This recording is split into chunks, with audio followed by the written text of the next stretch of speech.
बिस्मिल्लाहिर्रहमानिर्रहीम अस्सलामु अलैकुम रहमतुल्लाह। नून लीग की जानिब से जब इस्टेब्लिशमेंट के ऊपर हमले शुरू कर दिए गए हैं तो अब इस्टेब्लिशमेंट इस बात को समझ चुकी थी। इस्टेब्लिशमेंट ने देखें, जब हुकूमत के अंदर से इस्तीफ़े आना शुरू हो जाएंगे, हुकूमत की जो अपनी नाअहली है वो खुलकर सामने आना शुरू हो जाएगी।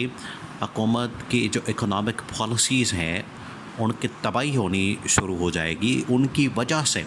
एक तो खैर इनके पास पॉलिसी क्या होनी है, ये शहबाज शरीफ के पास या इस हुकूमत के पास, वैसे तो इलेक्शन में आने से पहले, इलेक्शन लड़ते वक्त या हुकूमत में आने से पहले ये बातें करते हैं कि हमारी पार्टी के पास बड़े कोई अरस्तू हैं, बड़े कोई अफलातून हैं, हमारे पास बड़े बड़े सुकरात बैठे हुए हैं, बड़े बड़े इकॉनमी के माहिरीन हैं, बड़े बड़ी मईशत के माहिरीन हैं। हमारे पास तो ये सारे लोग बैठे हैं जिसकी वजह से हम रातों रात आकर मईशत को ठीक कर देंगे, रातों रात आकर मुल्क के अंदर दूध और शहद की नहरें बहा देंगे। सुबह आपको बिल आएगा, रात को मैसेज आ जाएगा कि हुकूमत वक्त ने आपका बिल जमा करवा दिया है, नून लीग ने आपका बिल जमा करवा दिया है। तो पिछले 4-5 महीने से जिस तरीके से आवाम बेचारी बिल जमा करवा रही है, लो सांभो। इनकी जो बातें हैं, इनके जो दावे हैं, इनके सबज भाग, इनके धोखे, इनका जो फरेब है, फ्रॉड है, 2 नंबरियाँ हैं, वो तो आवाम के सामने खुलकर आ चुकी हैं। और ये जो कहते थे कि हमारे पास इकॉनमी के बड़े माहिरीन मौजूद हैं, अब ये इंग्लैंड जा रहे हैं। इंग्लैंड में जाके एक मईशत के माहिर को, इकॉनमी के एक्सपर्ट के साथ ये मशवरा कर रहे हैं, बात कर रहे हैं, मशवरा ले रहे हैं उससे कि पाकिस्तान की इकॉनमी को कैसे ठीक किया जाए। ये ऐसे लोगों की अकल के ऊपर मातम किया जा सकता है, ऐसे लोगों की अकल के ऊपर आप रो ही सकते हैं कि मसाइल पाकिस्तान के हैं। भाई, बरतानिया के अंदर बैठे हुए एक माहिर मुआशियात को क्या पता कि पाकिस्तान के अंदर मसाइल क्या, उसको क्या पता कि यहाँ पर ताजरों के मसाइल क्या, ताजर क्यों हड़ताल करते हैं, उसको क्या पता पाकिस्तान के अंदर महंगाई की वजह से आवाम किस किस्म के अजाब के अंदर मुब्तला है, उसको क्या पता कि यहाँ पर इंडस्ट्री क्यों नहीं चलती, उसको क्या पता कि यहाँ पर पहियों को, ये फ़ाइलों को कैसे पहिए लगते हैं, उसको क्या पता यहाँ कितनी लूटमार होती है, और उसको क्या पता कि यहाँ पर कितनी करप्शन होती है। और ये करप्शन और लूटमार, उसको क्या पता कि जो उससे मशवरे मांग रहे हैं नून लीग वाले, हुकूमत वाले, शरीफ ख़ानदान, जरदारी ख़ानदान, ये तो ख़ुद करप्शन के अंदर सर पैर जो है वो डूबे हुए हैं। उसको क्या पता पाकिस्तान के मसाइल का। यहाँ से उठे, मतलब आपको कोई 25 करोड़ लोगों में से, आवाम में से कोई एक आदमी नहीं मिला कि जो आपको मईशत के ऊपर राय दे सके। तो ये उठ के चले गए हैं बरतानिया के अंदर और जाकर कह रहे हैं कि हमें कोई मशवरा दिया जाए, हमें कोई गाइडलाइन दी जाए कि हम किस तरह से पाकिस्तानी मईशत को ठीक कर सकते हैं। ऐसे अकल के अंधे लोग आके यहाँ पर हुकूमत के ऊपर बैठ गए हैं। तो जब इस्टेब्लिशमेंट ने देखा है कि ये इस कदर बेवकूफ़ाना हरकतें कर रहे हैं, इनकी जानिब से इस तरह की बेवकूफ़ियाँ मारी जा रही हैं, ये पाकिस्तान के मईशत का बिल्कुल पट्टा बिठाना चाहते हैं। अगर इकॉनमी के ऊपर कोई बरतानवी शहरी या बरतानवी एक्सपर्ट बात करेगा तो उसको क्या पता, वो तो लंदन के बारे में बात कर सकता है या इंग्लैंड के बारे में बात कर सकता है, पाकिस्तान के बारे के मसाइल के बारे में तो कोई बात नहीं कर सकता। सूरत हाल ये है कि जब ये सारे मामला सामने आ गए हैं, सारी तबाही और बर्बादी फैल गई है, तो इस्टेब्लिशमेंट और नून लीग के दरमियान इस वक्त रास्ते जुदा हो चुके हैं, जिसकी वजह से राना सनाउल्लाह ने इस्टेब्लिशमेंट के ऊपर इनडायरेक्ट एक हमला किया है, और वो किया है मोहसिन नकवी के ऊपर। तो ये मोहसिन नकवी के ऊपर जो हमला किया गया, असल में इस्टेब्लिशमेंट के ऊपर हमला है।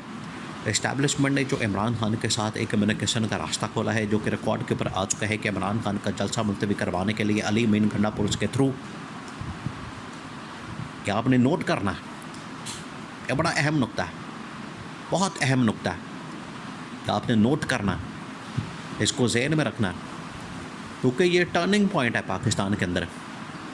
ये टेबल्स को टर्न कर देगा कि इमरान खान के साथ रिकॉर्ड के ऊपर इस्टेब्लिशमेंट ने कम्युनिकेशन की है अडियाला जेल के अंदर, और अडियाला जेल के अंदर इमरान खान के साथ मामलात ठीक किए गए हैं कि किस तरह से पाकिस्तान को चलाना है, जलसा मुलतवी किया जाए, जलसा मुलतवी करके तो पाकिस्तान के लिए किस तरह से आगे रास्ता बनाना है, और इमरान खान को एक ऑप्शन के तौर पर लाना है। ये इस्टेब्लिशमेंट ने इमरान खान के साथ एक कम्युनिकेशन की है, और इमरान खान ने कहा है कि बिल्कुल मैं पाकिस्तान के खातर, इस मुल्क की खातर, 25 करोड़ आवाम की खातर मैं सबके साथ बात करने को तैयार हूँ। ख़ास तौर पर उनके साथ जिसके पास पावर है, और पावर किसके पास है? पावर पाकिस्तान में एक ही शख्सियत के पास है जिसका नाम है जनरल आसिम, जो कि पाकिस्तान का सोचता है, जो कि मुहिब वतन पाकिस्तानी है। और जनरल आसिम की जो मेहनत है, जनरल आसिम की जो एफ़र्ट्स है, उसको पूरी पाकिस्तानी कौम सलाम पेश करती है। पूरी पाकिस्तानी कौम उसके पीछे खड़ी है। उसके पास भी ताकत है आवाम की, और इमरान खान के पास भी है। तो अगर दोनों को मिला लिया जाए तो आप अंदाज़ा करें कि इमरान खान जैसा एक आलमी लीडर आलमी सतह पर किस तरीके से मामलात को चला सकता है। और फिर जनरल आसिम पाकिस्तान के अंदर ये जो ऑपरेशनल मामलात हैं, दहशतगर्दी के वाक़यात हैं, इनके ऊपर दिनों के अंदर ये ख़ात्मा कर दें। तो ये है सही डायरेक्शन, रास्ता और सही आगे जाने का वे फॉरवर्ड, बजाय कि ये शरीफ ख़ानदान को बार बार इक़्तिदार के अंदर ला के और इनके ज़रिए से हुकूमत करने की कोशिश की जाए, जिनको कोई 1 रुपया देने को तैयार नहीं, पैसा देने को तैयार नहीं, कोई इनके ऊपर ट्रस्ट करने को तैयार नहीं। और करप्शन के अंदर, लूट मार के अंदर इनका नंबर 1 दुनिया के अंदर। अगर कोई यूनिवर्सिटी बने करप्शन के ऊपर तो ये उसके चांसलर बन सकते हैं। ऑक्सफोर्ड यूनिवर्सिटी के चांसलर नहीं बन सकते, वो इमरान खान बन सकता है। इसकी वजह से इनको ये तकलीफ़ हो रही है। तो अब इस्टेब्लिशमेंट के साथ जो इनकी लड़ाई है वो तो खुलकर सामने आ गई। उससे तो पता चल गया है कि जो राना सनाउल्लाह ने मोहसिन नकवी के ऊपर हमला कर दिया है, इसके पीछे अब कुछ नहीं बचा। अब ये इन्होंने एक किस्म का अपनी पैरों पर खुद कुल्हाड़ी मार दी है, बल्कि कुल्हाड़ा मार दिया, बल्कि टोका फेर दिया, टोका मार दिया। तो ये अपनी हुकूमत के खुद पीछे पड़ गए, और उसकी वजह हुकूमत हो नहीं रही, चल नहीं रही, 1 रुपया आ नहीं रहा। तो ये फिर जान तो छुड़ाएंगे, भागेंगे, निकलेंगे कि हम निकलें टाइम से, इससे पहले कि हमारे ऊपर मज़ीद मलबा गिरे, अवाम हमारे ख़िलाफ़ निकले। और जिस तरह से बांग्लादेश के अंदर उन्होंने पकड़ के हसीना माजिद को घर से बाहर निकाला, धक्के देकर उन्होंने सारे मिनिस्टरों को बाहर निकाला, उनकी याशियाँ, उनके लल्ले तलल्ले, उनके सरकारी रिहाइशें, गाड़ियाँ, सब कुछ उन्होंने जिस तरह से इनकलाब ला के सबको बाहर मारा। तो ये डरे उस वक्त से पाकिस्तान के अंदर इस तरह के हालात ना हो जाएं कि जब आवाम जो है बिल्कुल ही बेफर जाए, आग बगोला हो जाए और बिल्कुल पाड़ जाए, तो फिर इनका क्या होगा। इस वजह से इस्टेब्लिशमेंट इनको समझा रही है, बता रही है, इनके पल्ले डाल रही है, लेकिन इनके पल्ले कोई बात नहीं पड़ने वाली, इनके पल्ले कोई बात नहीं पड़ने वाली। ये ऐसे अकल के अंधे हैं। अब इस लड़ाई के बाद तो इमरान खान ही एक ऑप्शन है जिसका रास्ता खुल चुका है, और इमरान खान को मैंडेट की वापसी के बाद आईनी तरमीम नहीं कर पा रहे। तो मैंडेट की वापसी के बाद इमरान खान की वापसी या हुकूमत में आना, ये अब पत्थर पर